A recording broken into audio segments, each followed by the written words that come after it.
Good afternoon. Welcome to the regular Friday program of the City Club of Portland. We're going to start a few minutes early because our agenda is really full today. First of all, I would like to welcome our new members. As I call their names, I'd like for them to stand, and if the audience would hold their applause until all are introduced, I'd appreciate it. First, we have Patrick Doan, Vice President and General Manager of Pioneer Place Limited Partnership. Patrick, are you here? I guess he hadn't arrived yet. Early starts do that sometime. Carla Forsyth, Council Analysis from Metro. Carol Magnan, Commercial Account Officer, U.S. National Bank. There we go. Roger Osborne, Cardiologist, Cardiac Consultants. Great. Paul Self-Price, Reverend First United Methodist. Deanna Self-Price, Reverend United Methodist Church. Louie Simpson, President, Retired Association of Portland State University. Paul Starr, Executive Director, Cascade AIDS Project. Hi, Paul. Laurie Young, Research Analysis, Griggs Anderson Research. Please join me in welcoming our new members. I would also like to thank club members who recruited these folks. Steve Dotterer, Alan Goody, Jessica Marlett, Ross Simmons, Robert Tepper, and Bill Weber. We appreciate your work. We have a few announcements today. First of all, a week from today, on Friday, November 2nd, the program will begin early again with debate and vote on the last of the club's ballot measures for this political season. We'll have ballot measure number 1, Metro Self-Governance, and ballot measure 5, Property Tax Limits. Both reports contain majority and minority recommendations. You will decide which recommendations will become the official City Club position.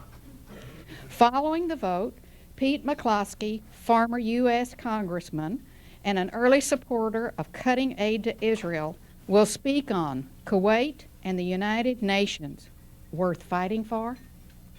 McCloskey will discuss the pressures that influence congressional votes on Middle East policy and where he believes the country should now be headed to best serve its national interest. We will be in the Mayfair Room at the Benson Hotel for that meeting. 2 weeks from today, on Friday, November 9th, Justice Heinz Lindy, former Justice of the Oregon Supreme Court and well-known constitutional scholar, will speak on elections. Do we really, truly want free, equal, and well-informed choice? Justice Lindy, who has been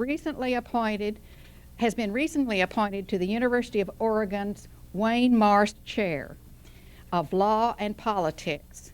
He's going to explore the controversy around political campaign financing and the movement for reform. We will meet again in the Benson Hotel, Mayfair Room. On Wednesday, November 14th, the Science Breakfast will hold another meeting. It's entitled Sports Medicine, From Blazers to Weekend Warriors. We'll have Robert Cook, MD, team physician for the Trailblazers and director of Cook Clinic, Eric Kotsky, president of the Oregon Athletic Trainers Society and a Tigard High School trainer, and Paul Rather, sports medicine specialist at Kaiser Permanente. The program will begin at 7:30 a.m. No reservations are required at 2 World Trade Center Auditorium, 25 Southeast Salmon Street. There will be no refreshments served. I hope you will check out your bulletin this week. We have a form in there asking for volunteers to sign up to participate in our 75th anniversary planning. We are going to have 4 events, So if you're willing to be a volunteer, fill it out and get it to the office by October 31. Moving right along, ballot measure rules of procedures. Before our radio audience joins us, I want to review the club's bylaws. On our agenda today are ballot measures 6 and 11. Both reports have unanimous committee recommendation. The motion before the membership will be whether to accept the report recommendations as the City Club's position. Under the rules of procedure, any motion to table or postpone indefinitely either report is out of order. A motion to postpone consideration to a subsequent meeting requires a 2/3 majority for adoption and would have to be next Friday, the only meeting left prior to the election. No other motion is in order. After each report is presented, City Club members, and I must emphasize that, City Club members are entitled to make comments or ask questions. Their comments are limited to 1 minute so we can accommodate as many people as possible. We ask you not to duplicate comments. Our parliamentarian today is Jim Westwood, our president-elect. Our timekeeper is Jackie Harper, and she's at the head table today. We're on the radio now, so I would like once again to welcome them to the regular Friday meeting of the City Club of Portland. Club ballot measure reports are a very important part of our work. I'm pleased to announce today that our first order of business is the presentation, debate, and vote on 2 ballot measure studies. They will appear on the ballot on November 6th. Both reports have unanimous committee recommendations. To present the report on ballot measure 6, the recycling measure, is Chair Ann Thompson. Ann is the Northwest Regional Administrative Director for Smith, Barney, Harris, Upham and Company. Ann, would you please come and present the report?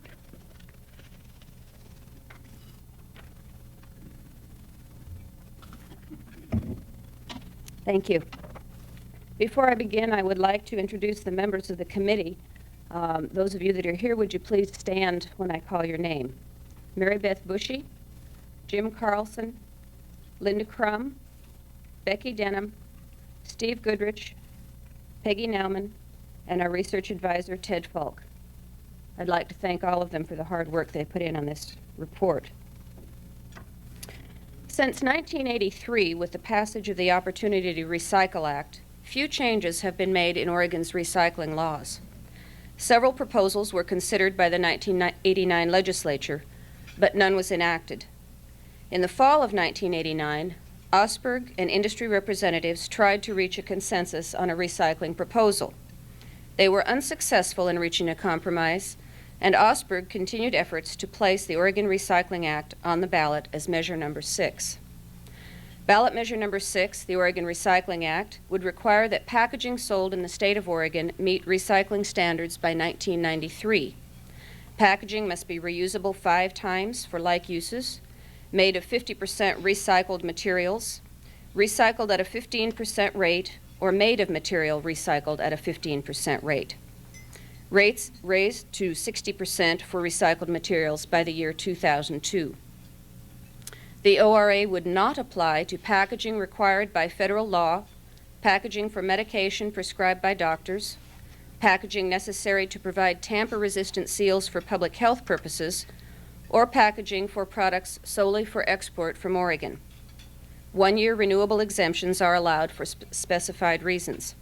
The DEQ is charged with enforcement, and Oregon residents may bring action for violation, but a lawsuit cannot be brought if the state has already undertaken action. In recent years, the entire country has become increasingly aware of the difficulty and the cost of solid waste disposal, as well as the demand for and the use of natural resources. Each year, the average U.S. household discards approximately 1,800 plastic items, 13,000 paper items, 500 aluminum cans, and 500 glass bottles. Packaging is the largest component of the waste stream. One expert has projected that packaging waste will increase at almost double the rate of population growth for the rest of the century. Any effort to deal with our environmental problems must address the packaging waste issue.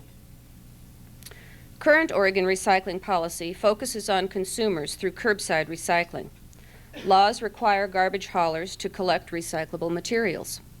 Packagers are a missing part of the recycling effort. Producers are important to this effort for two reasons. They create both the supply of and demand for recycled materials. Without a market for recycled materials, these items end up in landfills. Because of insufficient market demand, prices for paper, glass, and plastic have tumbled in the past 2 years. The ORA addresses this situation. In terms of waste reduction and resource preservation, your committee looked at a myriad of statistics, which ultimately proved either unreliable or uncomparable. In many cases, specific statistics are simply unknown. However, both sides of this issue agree that there will be some degree of waste reduction. Your committee believes that this measure will ultimately affect other recyclable materials besides packaging, and that a significant reduction in waste being landfilled will occur. It is impossible to reliably estimate the degree of natural resource preservation, but we believe some will be realized. Opponents of this measure argue that there will be two undesirable economic effects. Products will disappear from stores, and consumers will incur higher costs. The Portland area alone is one of the top 100 retail markets in the country. We believe that producers will opt to remain in this market and that competitors will move to fill any niche. Most paper, glass, steel, aluminum cans, and plastic soft drink bottles are already able to meet the standards. Industry has begun to respond to consumer demand, and Fred Meyer, one of our largest local retailers, and Safeway have begun to identify environmentally sound packages. Your committee determined that while prices may increase, they will be short-term and small. The success of the ORA will hinge on DEQ's implementation, as well as a good faith effort from the packaging industry. The committee believes that DEQ's broad rulemaking authority and its success in implementing past measures will ensure that the Act will be workable. Your committee looked at several proposals and felt that they were complementary to the ORA rather than replaced it. We believe that there are several issues that should be addressed by the legislature in order to achieve an effective program. They are that the program be tied to a funding plan, that an educational effort should be targeted at industry and consumers, and that DEQ should exercise broad rulemaking authority in implementing the Act. Your committee recommends a yes vote on Measure 6. Madam President, I move adoption of the committee report.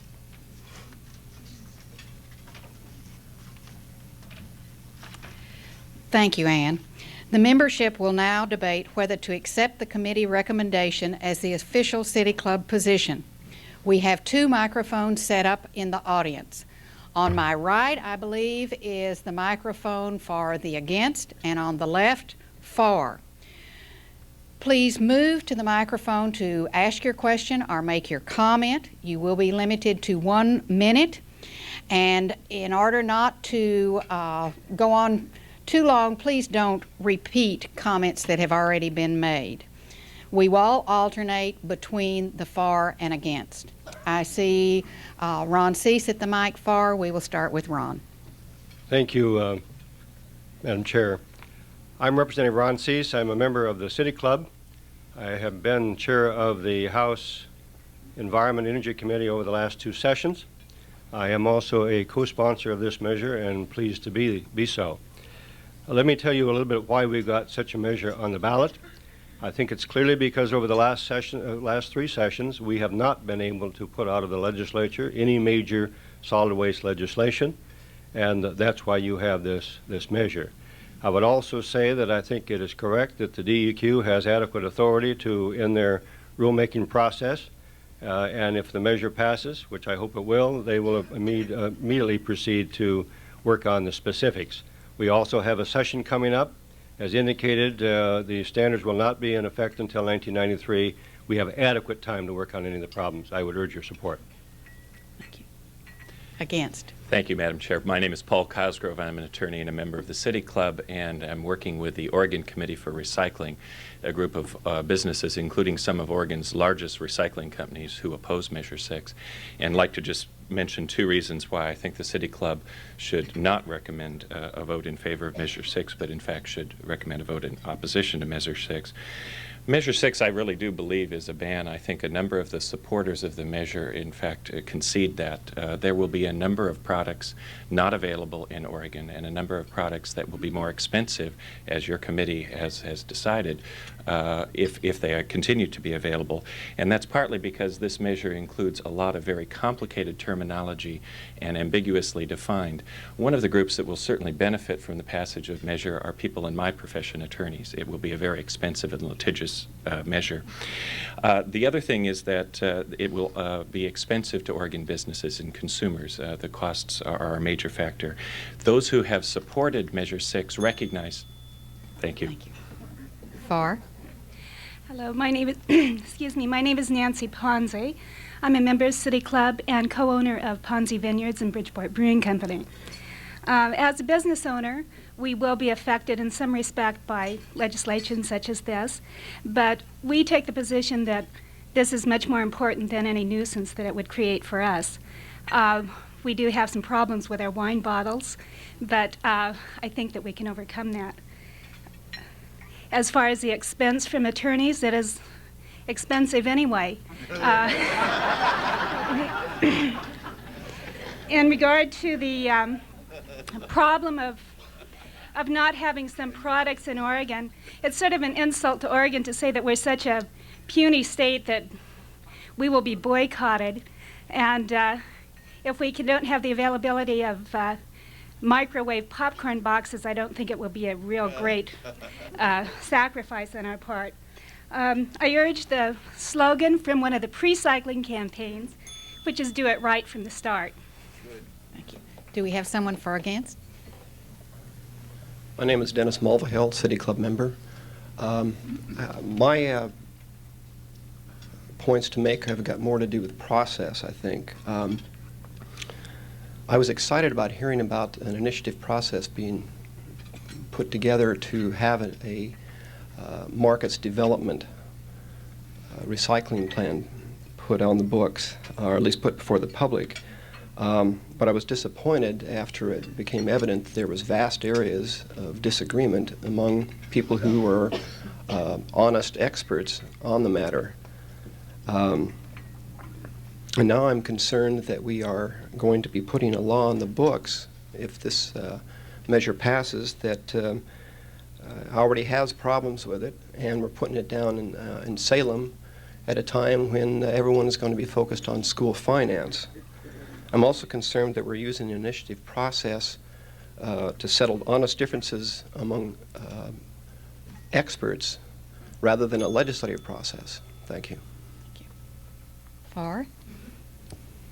My name is DeLynn Keys. I'm a City Club member. I'm also chair of the Association of Oregon Recyclers, and I just wanted to announce that the board of the association endorsed ballot measure number 6 in their board meeting last night. We had originally decided to remain neutral on this out of respect for diversity of our membership. We're a 291-member organization of businesses, industries, governments, and individuals. But because our neutral position was being misinterpreted as opposition to the measure, we took, by a 5-2 vote, voted to endorse the measure in recognition of the benefits of the recycling measure as discussed by members of the association. Thank you. Thank you.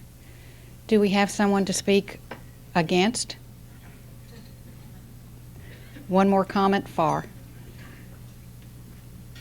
My name is Joel Ario. I'm a new member today, too, and active in Consumers for Recycling, the group that brought this ballot measure forward. I think the committee report speaks well to the merits of our proposal. So I would want to just highlight one point for the membership today, and that is the section where the committee says that opponents oops, I got the wrong page. Here it is. The committee says that opponents stated that many of the crucial terms in the ORA are undefined and suggested the overall vagueness will leave DEQ with little guidance. Your committee found that the flexibility and broad rulemaking authority delegated to the DEQ are strengths of this act. When we brought this measure forward, we provided a reasonable, gradual, sensible approach to increasing recycling in Oregon. Part of that approach was to leave broad authority to the DEQ to make the measure work here in Oregon. Our opponents have spent a lot of money driving trucks through those vague terms and making a lot of claims about what will happen. But I would submit to you that this is a workable law. It will work here in Oregon, and it will work effectively through the DEQ. John? I'm not opposed. John White. I do have a question, though, and since this is a shorter line, maybe it's a good thing. Ann, would you like to come up? The report on page 74 says that the opponents think about 33% of the waste stream is packaging. And then it says proponents point out the ORA applies to all paper, glass, plastic, and metal, not just packaging. Can you give us some insight into the reasons behind these differences of opinion? And while you're at it, I wonder if when I send a business letter out, is the envelope considered packaging? Is it going to apply to that sort of thing? It's my understanding that would not apply. We're talking about packaging of products, and I don't believe envelopes fall in that category. I suppose part of that would be up to DEQ and its interpretation. As I mentioned in the report, one of the problems that we had was dealing with statistics in terms of numbers of comparing apples to oranges, and it got very, very confusing for us. And one of the reasons that we came to the conclusion we did was based on a qualitative philosophical decision based on where we want to go as a state, as opposed to quantitative numerical kinds of statistics. I think that the feeling was that while this act applies, at least initially and specifically, to product packaging, that ultimately when we start this process, and assuming that it becomes a workable process, that it will spread to other materials as well, and that the recycling effort will grow as we increase markets, as we create markets in effect, and that it will ultimately apply to these materials in general. Thank you, Ann. Mr. Tashman? Madam President, I would like to move the previous question. Thank you, Mr. Tashman. I believe that we need to vote on moving the previous question. Let us see, raise your cards if you are ready to close debate. Okay, all those opposed? Okay, debate is closed. The membership is ready to vote, and I would like for those in favor of the report, which is a yes vote on ballot measure 6, to raise their voting cards. All those opposed? The report is accepted. Thank you very much for your work, committee.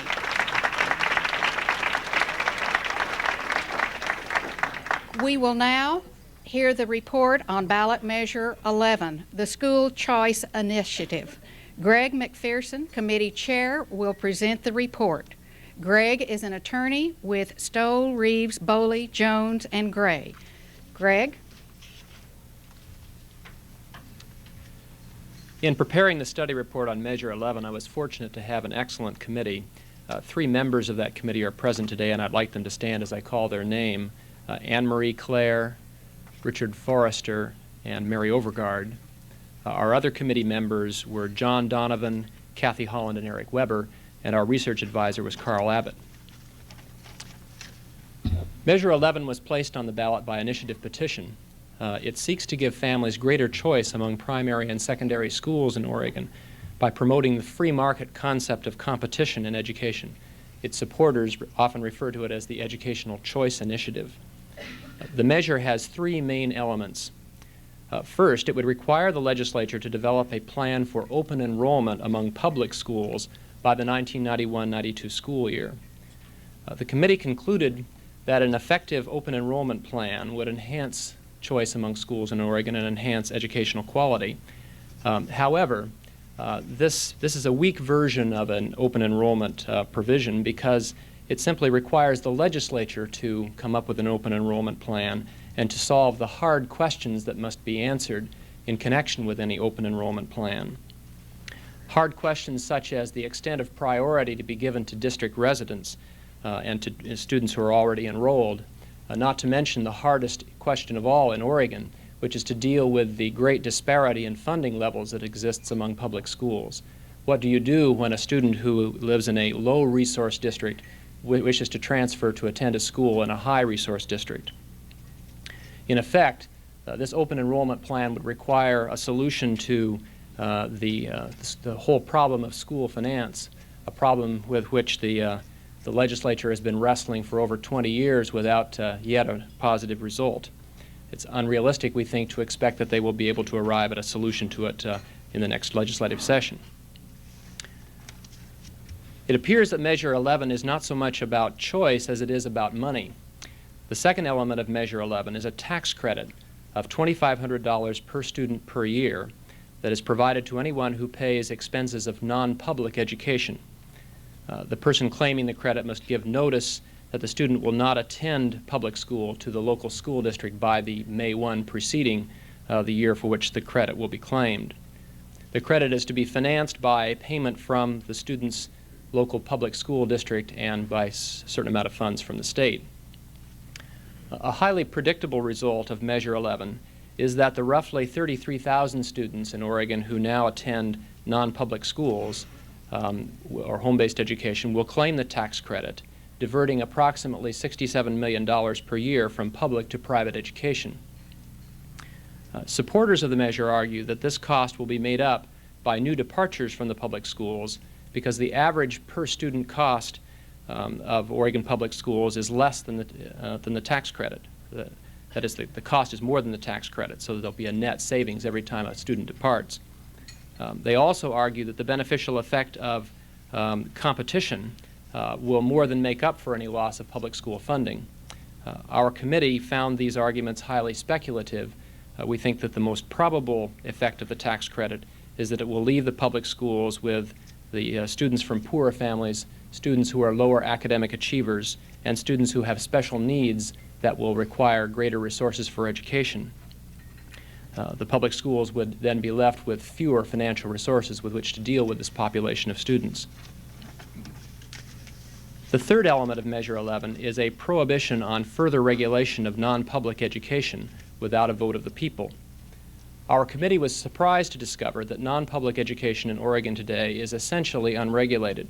There are no requirements for curriculum or for certification of teachers. Requiring a vote on new regulation would be so burdensome as to essentially leave the essentially unregulated status of non-public education in place. The flaw in this element is that it prevents private schools from being accountable for the public funds they will receive through the tax credit. Those who receive public funds should be responsible to the public for the funds that they're spending. Finally, these elements of Measure 11 would be placed in the Oregon Constitution, from which they could be removed only by a vote of the people or modified only by such a vote. This represents the most far-reaching program of so-called educational choice in the country, and as such it represents an experiment. We think it undesirable that Oregon schools should be the place to conduct this experiment on an untried educational theory and to mandate that it be there by the Constitution. Madam President, accordingly, I move the adoption of the committee report. Thank you, Greg. We're now ready for debate. Again, those who would like to speak for the report may move to the microphone at the left, and those against to the microphone at the right. Please. I am Bill Connerly, City Club member, economist.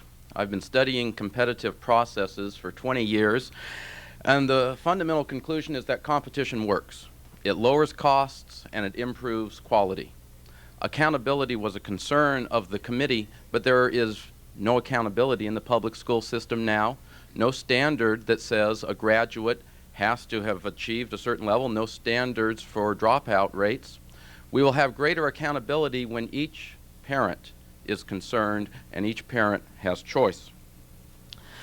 The average tax credit number that accompanies this report is $2,025, which is Surprising to a lot of people given that there's a $2,500 tax credit.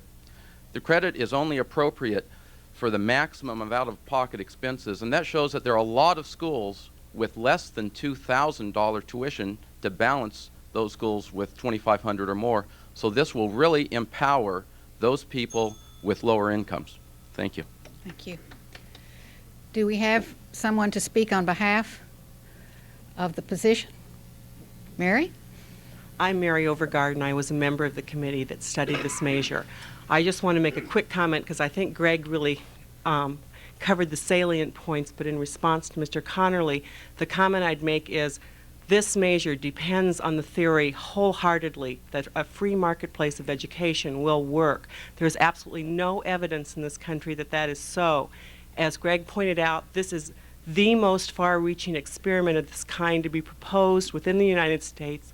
The other proposals, the other experiments that are going on around the country are very, very limited in scope. They are not constitutional provisions. Further, this allows a competition where the players are not on the same playing fields.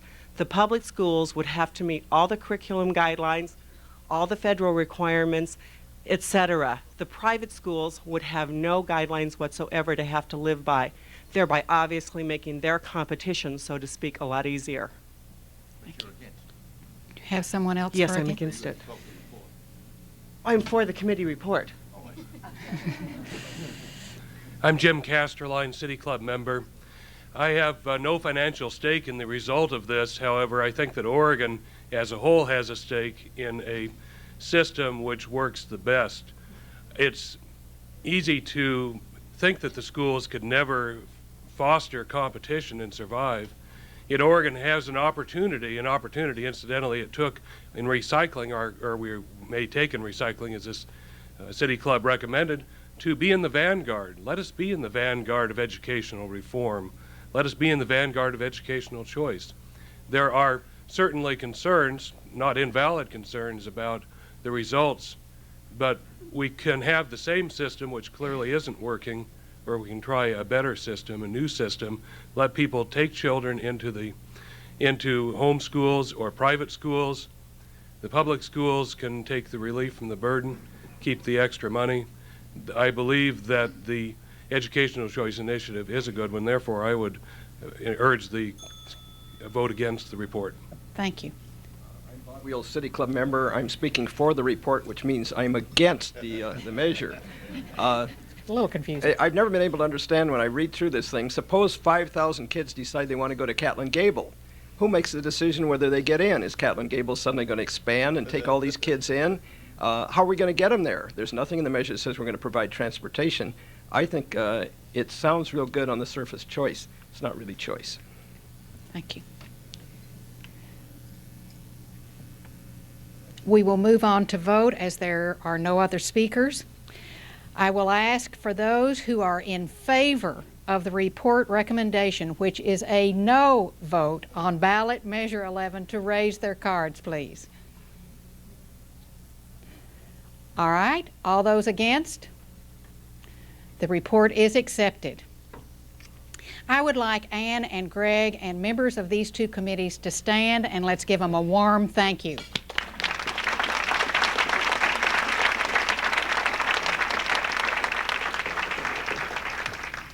Our board host today is Gretchen Lashley, second vice president of the club. She will have the privilege of asking the first question. The second question today will be asked by Eva Parsons, chair of the Education Standing Committee and executive director of the Business Youth Exchange. After our speaker completes her remarks, we will have questions again from the floor. Again, we have an opportunity to ask written questions. Forms are on your table. Fill them out as usual and hold them up, and we'll bring them to the front. Now for our program. Most people aren't really and truly interested in illiteracy. After all, they say, it doesn't touch my life. That may be another symptom of some of the problems of denial and attempted detachment that we have in our society today. It's almost if they are saying, if I can keep it out of my home, it doesn't exist. Today we'll take a look and Open the doors, perhaps, and let a little in. Some of the facts that Sharon sent us were that 1 out of every 5 American workers reads at no more than an 8th grade level. 1 in 4 reads at a 4th grade level. And one other astounding fact, that 3/5 of mothers on AFDC, young mothers aged 17 to 21, read below the 6th grade level. Perhaps that adds a little credence to what William Brock said when he was U.S. Secretary of Labor. He said, and I quote, "It's an insane tragedy that 700,000 people get a diploma each year and can't read the damned diploma." Today, our speaker will not only open our minds to the problem, but share a hopeful approach. Sharon Darling began her career by teaching adults to read in a church basement 20 years ago. She's developed programs, she's advocated for statewide initiatives throughout the United States, and she's conducted research to identify successful methods. Currently, she is president of the National Center for Family Literacy, which is funded by the Keenan Charitable Trust of Chapel Hill, North Carolina. She is also developer and director of the Keenan Trust Family Literacy Project. No one is more suited to be a change agent and help America break the cycle of illiteracy. Please join me in welcoming Sharon Darling.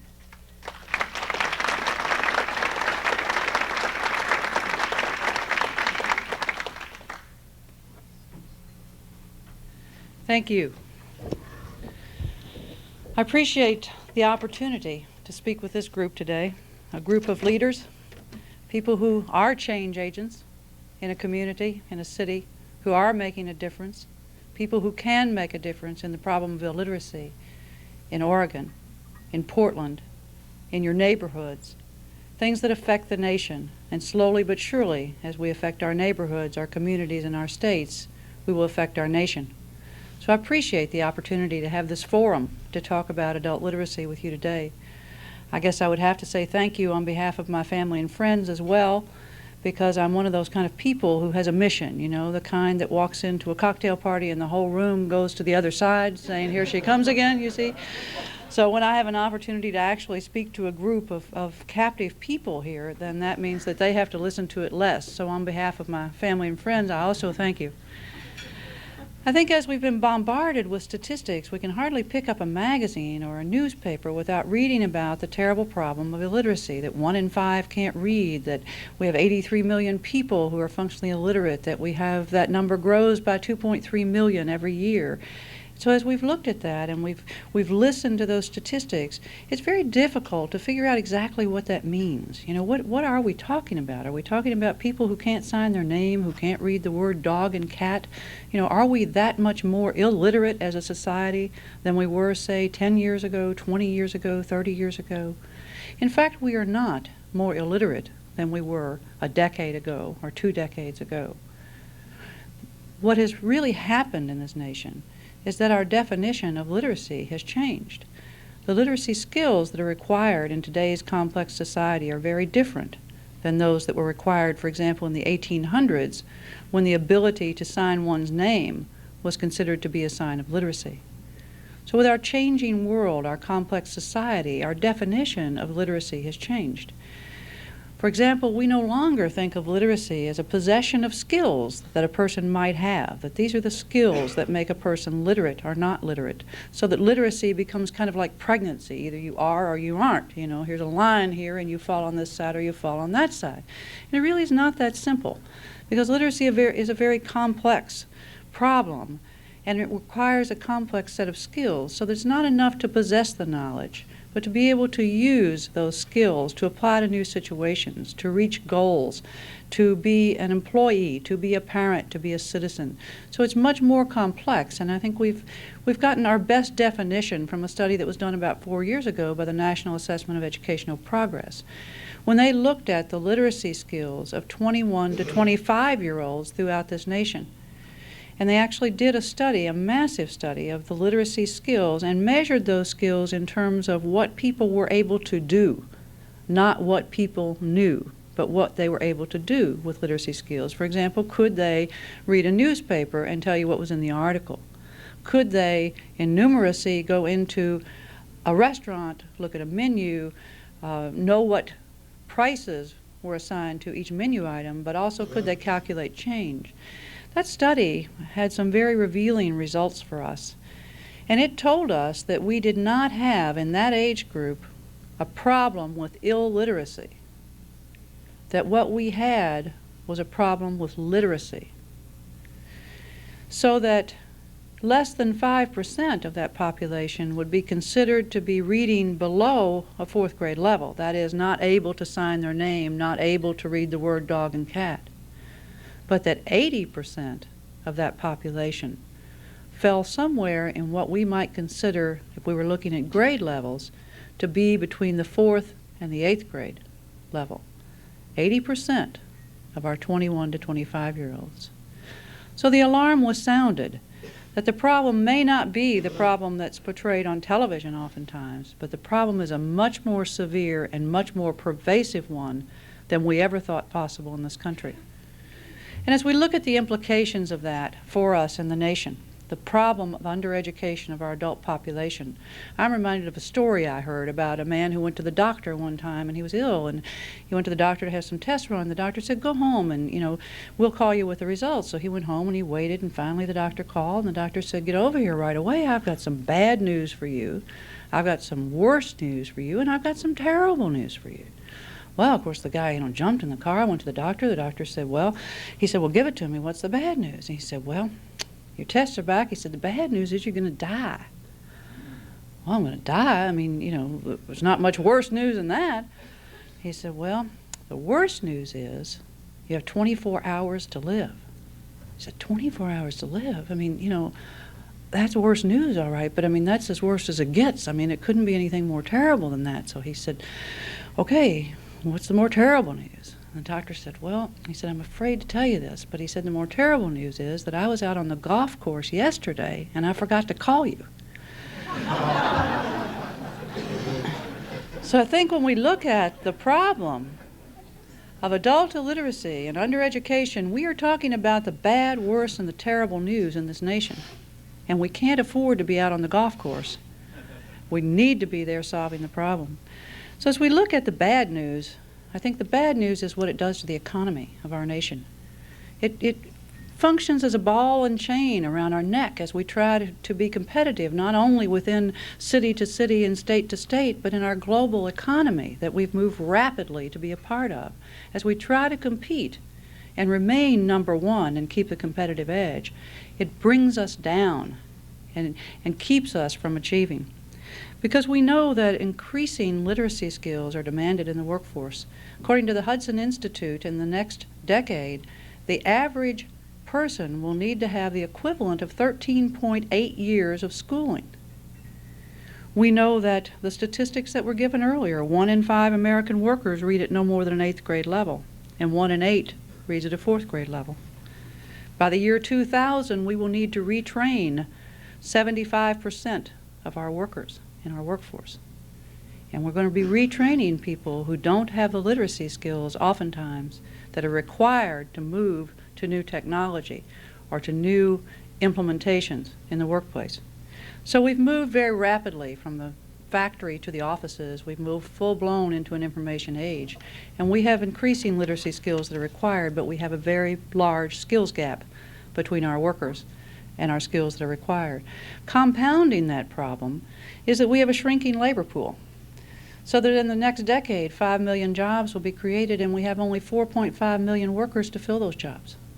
So we are no longer going to be, as you were talking about recycling here, we are no longer going to be a disposable society in terms of our workers. Employers are not going to have the luxury of saying, well, this person doesn't have the skills, so I'm going to get rid of them and get somebody over here who's more highly skilled and trained. Because we're going to be using every available worker. We are going to take every worker from the bottom 20% that we normally have not used very efficiently that we've supported through social service agencies, welfare, we are going to be using those workers, every available worker in America. So as we look at that and we look at those problems that are converging on us, we know that we have a very serious problem. 80% of the new workers in the next decade will come from women and minorities. 80% of new entrants to the labor force, those who traditionally are less educated. So we have problems in economic development and remaining competitive that are caused by adult illiteracy. And I think the worst news is what it does to the fiber of our communities. What it does to the individual who has had bruising experiences with school, who feels less than adequate, who doesn't feel as a contributor to the community, doesn't have the skills or the confidence or the self-esteem to be a participant in the community, who doesn't enjoy the same quality of life as people in this room, doesn't feel that they have a right to have a quality of life because they have felt less than adequate. They end up in our courts, they end up in our prisons, they end up being people who are lashing out for some very serious inadequacies that they feel themselves. But I want to spend most time today on the more terrible news, something that we don't have an opportunity to think about very much. And that is what illiteracy or undereducation is doing to the next generation. The people who are coming to our schools, our public schools right now, and coming through our public schools, when we look at them and we think, well, maybe we're going to have a different situation in the next decade as these youngsters move through our schools. But I think we have to look at who's coming to our schools and how effective we're going to be with them. The number of children who are living in poverty in this nation has increased by 50% in the last 15 years. Family poverty is rising. Families headed by a person younger than 25, the poverty rate has doubled. Nearly 1/2 of the children from these young families in 1985 were poor. Or to look at it another way, 1/4 of the 1988 first graders were living in poverty. Our nation's children are now the poorest segment of our society. If you are a child in this nation, you're 7 times more likely to be poor than if you're a senior citizen over the age of 65. When we look at that and we look at who these children are who are living in poverty, we know that almost 2/3 of them are white, but both blacks and Hispanics are much more likely to be poor. 43% of black children and 40% of Hispanics live in poverty. The average black child in this nation can expect to spend 5 of his first 15 years of life in an impoverished home. When we look at these young children living in poverty, we know that they are increasingly being raised by parents less prepared to rear them. Teen pregnancy is a persistent problem. Every 67 seconds in this country, a teenager has a baby. 1 out of every 6 babies born today are born to teen mothers, and of that number, 1,300 babies are born. Of that number, 800 of the mothers have not completed high school. 100 have not completed the 9th grade. So what do we know is going to happen to this new generation coming to our public schools, the challenge that faces us in education?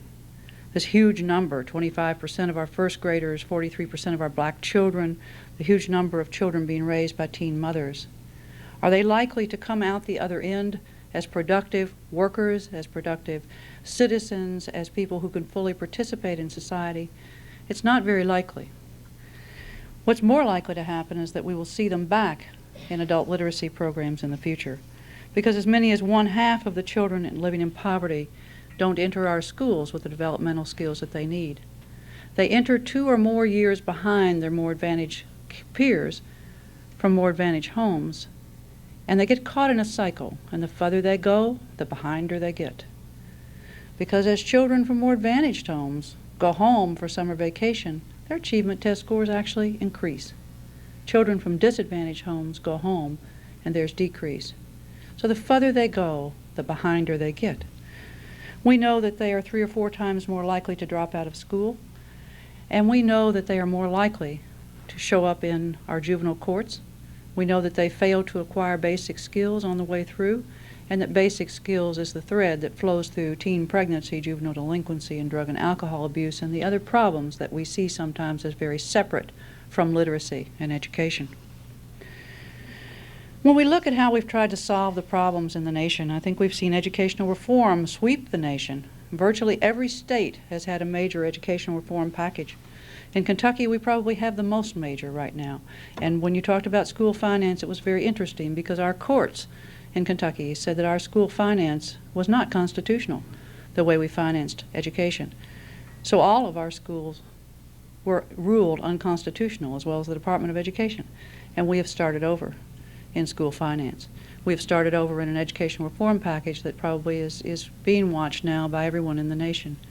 But I think as we've looked at educational reform that swept the nation, we've tried to solve our problems, and we've focused on education. That focus has been important, but what we've looked at is we've looked at very simplistic solutions sometimes. We've looked at, well, we beat up on teachers. You know, it must be the teachers. You know, they just must not be smart. Let's test them. You know, if they're not smart, they won't be here.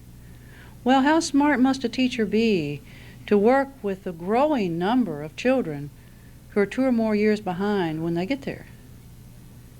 We've beat up on principals. We said they're not instructional leaders.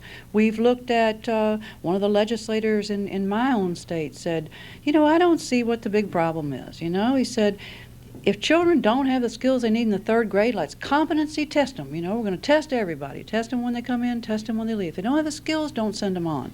You know, they just stay there until they get the skills.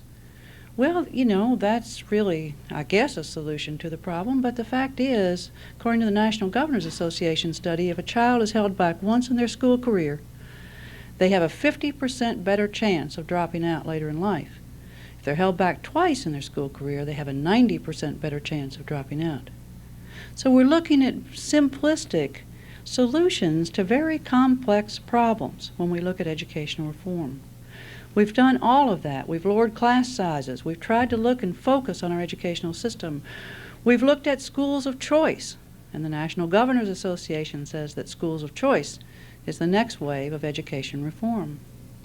As you were having your discussion this morning about schools of choice, one of the things that occurs to me often when we talk about schools of choice is it's not just a matter of financing, it's not just a matter of logistics.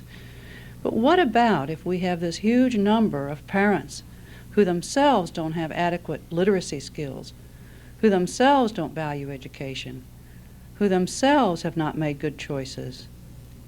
How do we give them the skills and the knowledge to help their children make good choices in education?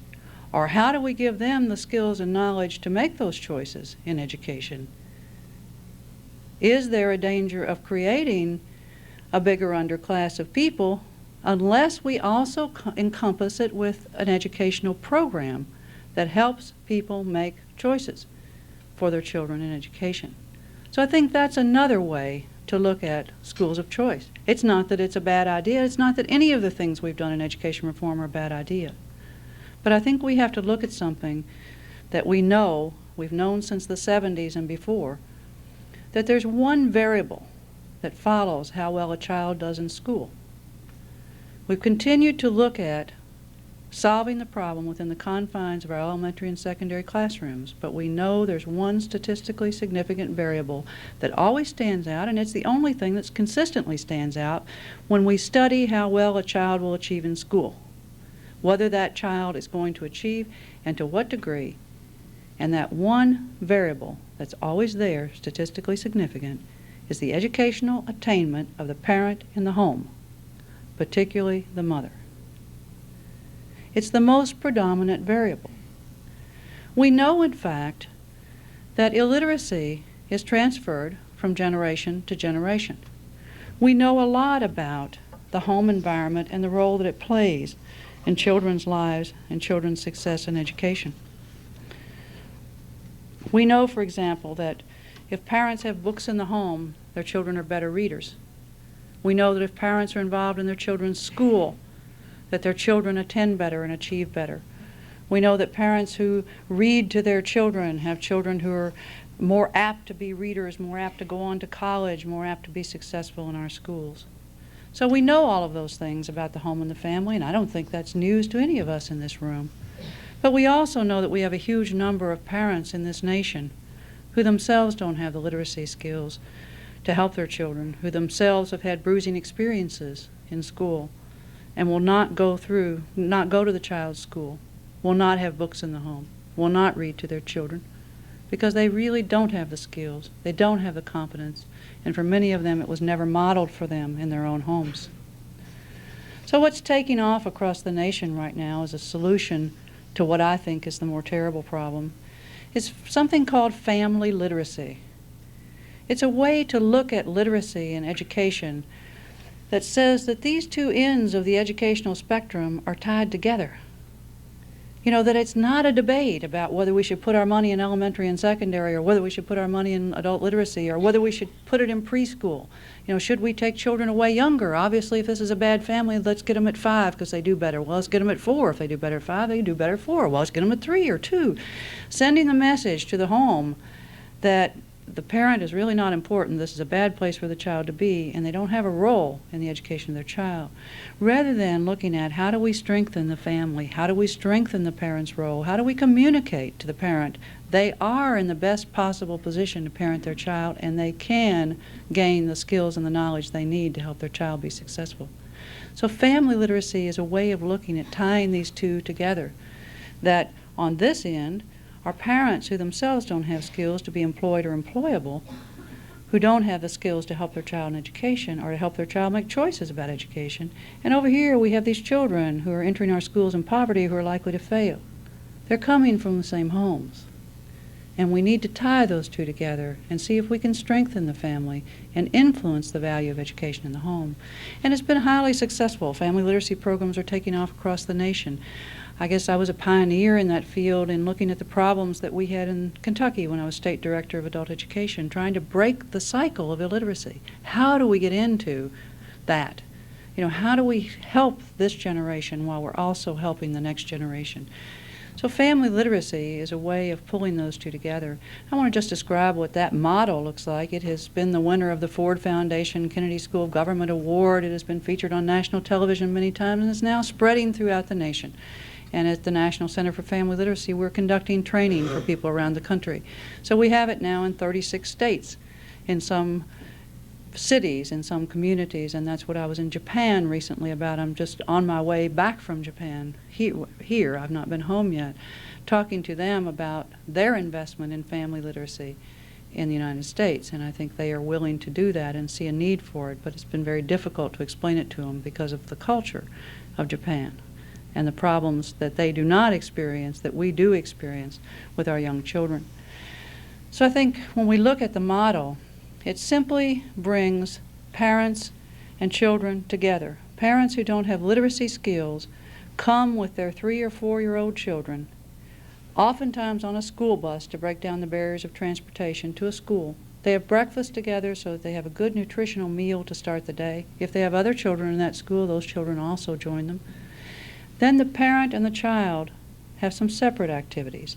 The parent goes for adult literacy training, education training, pre-vocational training, career exploration in one room, trying to bring their skills up, trying to help them be prepared to get out of the cycle of dependency, to get into the labor market if that's their goal, and also giving them the skills they need to help their children. Right next door, their children are in a good early childhood classroom, a developmentally sound program that moves them ahead, gives them the boost that they need before they start to public kindergarten, because they are likely to be at great risk of failure without some additional help.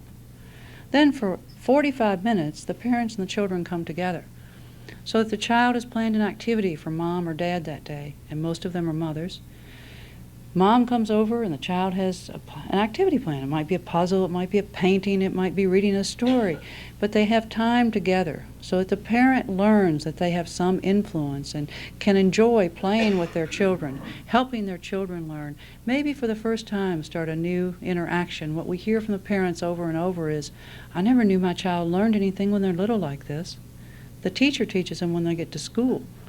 Parenting to them was keeping children clean, keeping food on the table, very skills that were necessary for children, but survival level skills. So when they find out that it's fun to play with their children, it's fun to interact with their children, they enjoy it very much. The last part of that 45 minutes is spent with the early childhood teacher doing something with all the parents and children so that they learn how to take their learning into the home. Some activity, maybe it's a rhythm band, maybe it's the early childhood teacher story tells. The next part of the day, children nap, they have lunch, and then the children nap, and the parents volunteer in the schools for 45 minutes to an hour. They actually work with teachers, administrators, because so many of them are very fearful of the school. They talk about getting sick at their stomach just walking back in there because they haven't been there since they left, and they had not pleasant experiences with the school, many of them. So they get to know teachers and administrators, and just as importantly, teachers and administrators get to know them. That they can learn that disadvantaged parents care just as deeply about their children as anybody else. It's just that they don't come to conferences, they don't come to PTA, they don't respond to notes back from their children. But it's a whole different set of problems that keeps them from doing that than lack of concern about their child. The last part of the day is spent in an hour of parenting skills. So that parents come together as a group, talk about common issues. The needs come from the group, but very often it's child development, nutrition, spouse abuse, drug and alcohol abuse, issues that are part of their life that they need to deal with on a daily basis. Then they go home together. They do that 3 days a week. They do it throughout the school year. And we have seen phenomenal results in that program. We have seen the messages changed in the home about the value of education. We've seen parents become empowered. We've seen them start taking part in their child's education and their other children's education in the school. We've seen children look forward to going to school, be happy about it, look for it as an exciting experience and endeavor that they will be embarking on. So we've seen that we are making a difference. We are intervening in the cycle of illiteracy. And I'd like to just say to you in closing today that there was a minister once in Kentucky that went down to a rural church, and it was his first sermon, and he had prepared, and he was going to do a good job because he was on the point, you know, first sermon, first church, young minister. He prepared, and in the middle of it, right in the middle, this man stood up and he said, "Use me, Lord, oh, use me, Lord." Well, he got off track. He didn't know what he was doing, and he'd lost his place, and but he thought, well, at least I inspired somebody, you know, somebody's inspired. So he went back the next week, and he was all prepared again and ready to go, and here comes the man. "Use me, Lord, oh, use me, Lord." And he thought, good heavens, you know, he lost his place again. Went back the next week. Sure enough, guy stood up again. So the minister said, "You know, the Lord spoke to me." And he said he did, in fact, want to use you. He wanted you to sand down all the pews in the church, put some varnish on them because they're tearing the ladies' hose. He wanted you to get that done this week. Came back the next week, everything's done. Varnish, you know, beautiful job. So he thought, well, you know, that must get him. So he didn't even concentrate on his sermon at all. He had his eye on this man over here. Sure enough, middle of the sermon, here he goes again. "Use me, Lord. Oh, use me, Lord. But use me in an advisory capacity."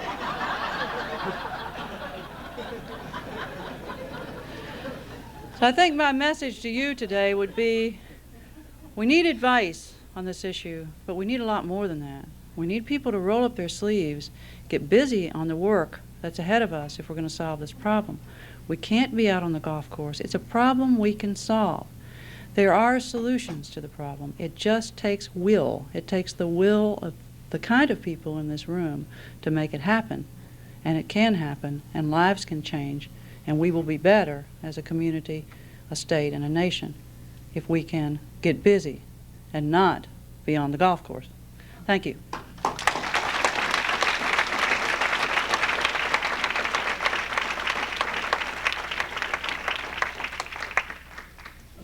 Thank you, Sharon. The pleasure of the first question goes to Gretchen Lashley, Second Vice President. Gretchen? Thanks. I want to thank you, Ms. Darling, for giving some substance and urgency to a problem that most of us privileged people do tend to dismiss. I guess the obvious question here is, how can you use me? But do we have a family literacy program or momentum building in Oregon? And if not, how could we as an organization or as individuals maybe inspire that? The purpose of my trip here was to work with a group of educators yesterday in Salem to talk about family literacy, and I was very excited to do so. And some of those people are here seated in this room today, so you might want to connect with them. If you all hold up your hand, they can tell you how you can be used in this initiative. I think one of the programs that I would encourage you to see is in Salem, and they can tell you the exact location of that. But there is one excellent family literacy program here where you can actually go and see the parents and children learning together and hear from the parents themselves about what a difference it's made. So I encourage you to get involved in this effort and try to move it forward in Oregon. It's a very powerful intervention.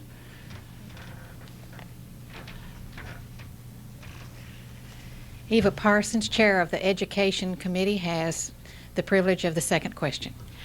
My question is kind of an adjunct to the first question, and that is, what do you recommend that business can do to assist with this, or what should business do? I think there's a lot that business can do.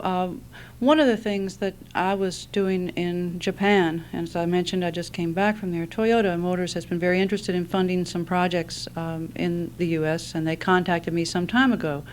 And they said, what should we do in family literacy if we want to do something? And I think what we are proposing is the same thing that business can do here.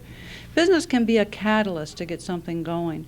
Family literacy, breaking the cycle of illiteracy, bringing two generations together, doesn't always require new money. There's money that exists that goes into programs now that people don't think are effective or need to be rethought. Pools of money that can be combined.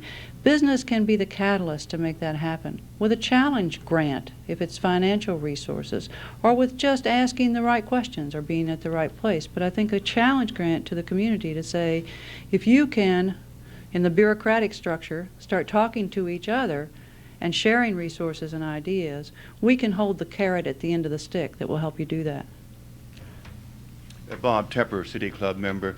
Seattle Times had an excellent article a week or so ago showing the catastrophic drop in reading by all socioeconomic classes in the United States of newspapers, magazines, and books. Of course, what's taken its place is TV. And you see lines of kids and adults and college professors taking out, pardon me, video cassettes, but you don't see them at the library.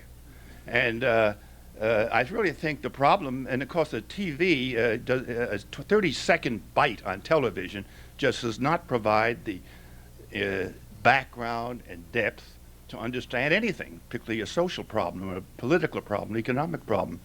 So I think television, and it's growing more popular, particularly with the high-definition television coming, I think you've got to focus on television, either restrict it or make it more educational, or figure out ways where it's turned off or something, because actually people can get by with basic education just by looking in television.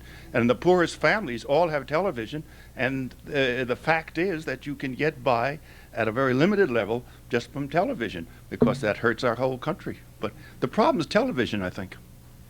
Well, I think it's there, and it's a part of our life, and I agree with you that we have to learn to use it creatively. One of the things that we do in the program is help mothers use questioning techniques, sit down with a television with their child, and then how do you predict? How do you use questioning techniques? How do you use some of the things that help develop problem-solving skills, not just passive viewing? There's another, I think, Walter Anderson, who's the editor of Parade magazine, is doing a series of public service announcements where he interests children in reading and shows a book and reads part of it and then just says, get your mom or your dad right now, if they're home, bring them in, have them take you to the library to get this book and see if they'll read it with you. Or, he gives the bait and the bite. I think we need to see more of that and use our television more intelligently.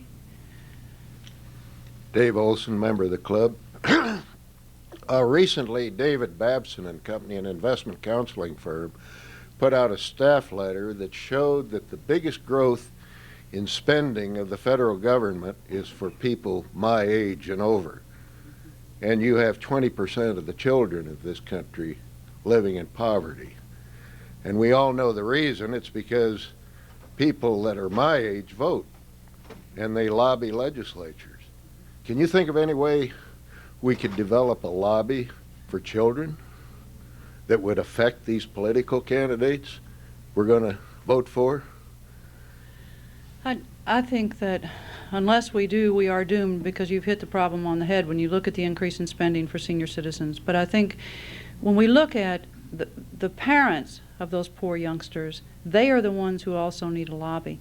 And I think with what we have seen work best is that from a governor's level, to put together a blue ribbon task force of key leaders in the state to look at this as a problem, the economic situation of poor parents who have poor children, as just as important as higher education or elementary and secondary education. Instead of letting it be a stepchild and continually being pushed around, well, now it's in the Department of Education, well, now it's over here.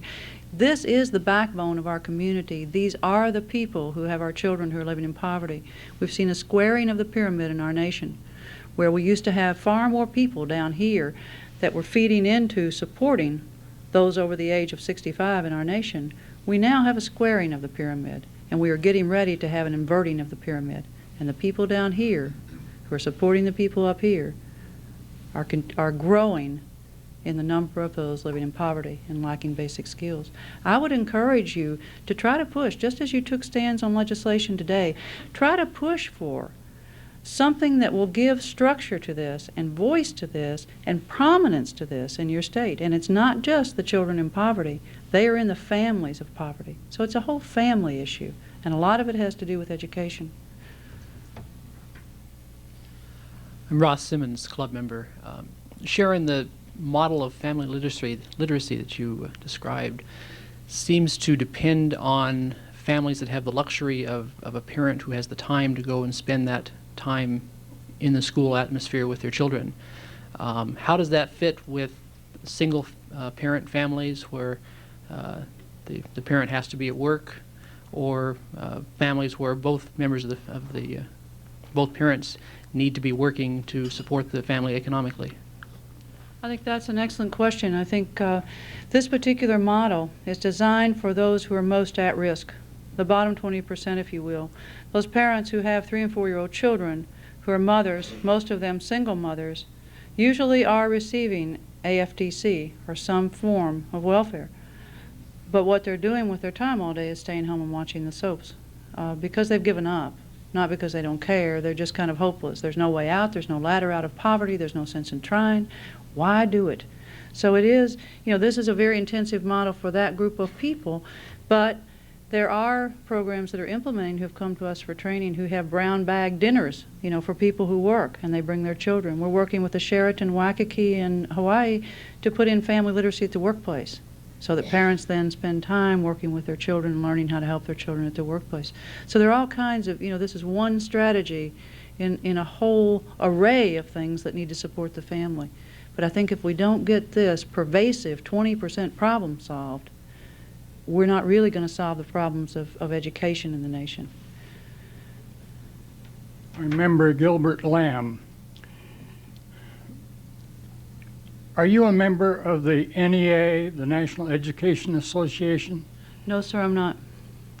Well, they are the teachers' labor union, and aren't they the ones that don't want to work like the Japanese teachers work? They want less hours than 5 days a week, 6, 7 hours a day. They want less months than 8 months out of the year, 9 months. If we could have the motivation that they do in Japan and start copying them, wouldn't it answer most of our problems? I think, we have some problems in the schools. We have some problems with attitudes of teachers right now. Some of them have given up. Some of them have burned out. Some of them have just quit caring because it seems an overwhelming task. But I just came from Japan, and so part of my effort was focused on looking at their education system while I was there. And the thing that kept coming up was the role of the mother, the role of the parent in the child's life, and the fact that a mother is judged on how well a child does in school, so that there's a push. There's not the single parent syndrome there. There's a family support, and I really, I believe that we need to do many other things in our education system. We need to help our teachers. We need to get back to viewing them as professionals giving them the tools that they need, and then holding them accountable. But I also think that unless we can send them a product with some support at home, that they're not going to be able to produce the kind of product out the other end that we expect. I'm Louie Simpson, and I have been a law-back tutor. And during that time, I found that as far as adults are concerned, and I would say that some of these children would probably need a more one-on-one approach, rather than it seems like you have more of a collective approach. It seems like if they were advanced in this type of thing, that they might be better off. But it does appear actually that one-on-one as far as adults are concerned. We do use volunteers within this program for specific skills and instruction. I think what we have seen in the power of this program is that the group becomes a support. It becomes a family. And so for many of the parents, even though they lived right in the middle of the ghetto or right beside, in densely populated areas, they say to us they didn't know anybody else had these same problems. It's kind of like they get the support and the energy from the group. But we are using volunteers in every area of the program to help with specific instruction. Please join me in thanking Sharon Darling for a stimulating talk. We are adjourned.